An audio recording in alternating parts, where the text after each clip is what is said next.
Good afternoon, D&D fanatics and barbecue addicts and beyond, and welcome to Roll for Barbecue. Let's get it done.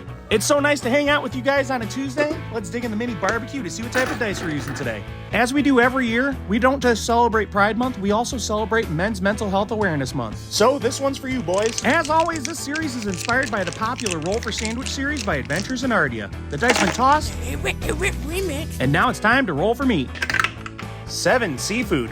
Okay, let's see what type of seafood we're pulling out of the sea. Here we go. And we got Fishmonger's Choice. Literally, he was absolutely no help. He just told me pick the tuna and get out of here. We got some prep work. There it is. Why? To make room for the tuna. Okay. We'll make it work. Let's roll for binder. We're using some French's yellow mustard. People utilize yellow mustard as a binder in the barbecue community because it doesn't leave behind any flavors. Let's roll for rubs. I cook, you look, and killer hogs alone, which means we're only using killer hogs. It's in the name, not explaining it. And we got 11. So we're working with the 11th seasoning on my killer hogs wall. Next, we're gonna grab the second one. So number 2 is gonna be the hot barbecue rub. It adds the spice and some beautiful color. And number 11 is going to be Euro Hero. This will add some Greek jalapeno vibes. Or jalapeno, whatever you want. So like I said about that mustard, it's going to be a neutral flavor once it's cooked, allowing for this Greek jalapeno rub to really shine. We're going to hit this on both sides, then hit it with the hot barbecue rub. This adds a little bit of sweetness, but exemplifies the heat aspect. We're going to coat one side, then hit the other side with some more. Rest it for 10 minutes, then you're good to go.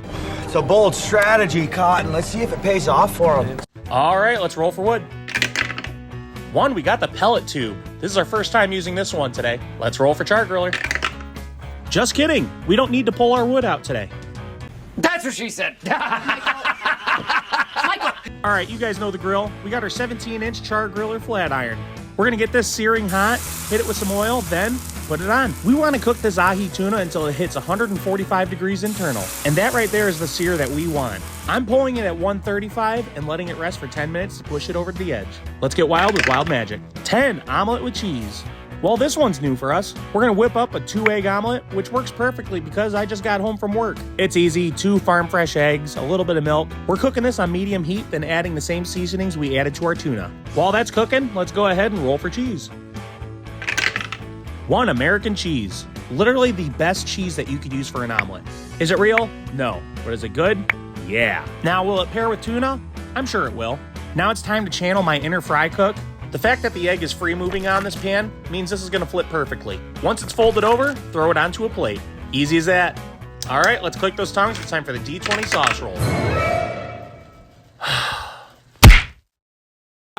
Why must every 11 minutes of my life be filled with misery? Why? Not that this omelet had a chance in the first place. We had to take it a step further and ruin it with some coffee creamer. Wait a minute. Know what it looks like? Not. It really doesn't look that good. But how does it taste? There's only one way to find out. Well, it's different, all right. But it's not terrible. I always say presentation is 80% of your dish. But when that cold coffee creamer hits a hot omelet, I hate to say it, it looks really suggestive. Outside of looks, the flavor's not that bad. It's definitely edible. Now for the tuna by itself, it's pretty solid. Those killer hogs rubs were a killer combo. Overall, it was interesting. It did land its way into the Clean Plate Club as usual. So for this, we're gonna give it a 4.9 out of 10. And I think I'm gonna call this one the Break Room Breakfast. And just like that, folks, that's episode 192. Be sure to like, follow, share, and subscribe. And as always, we'll see you guys at the next barbecue.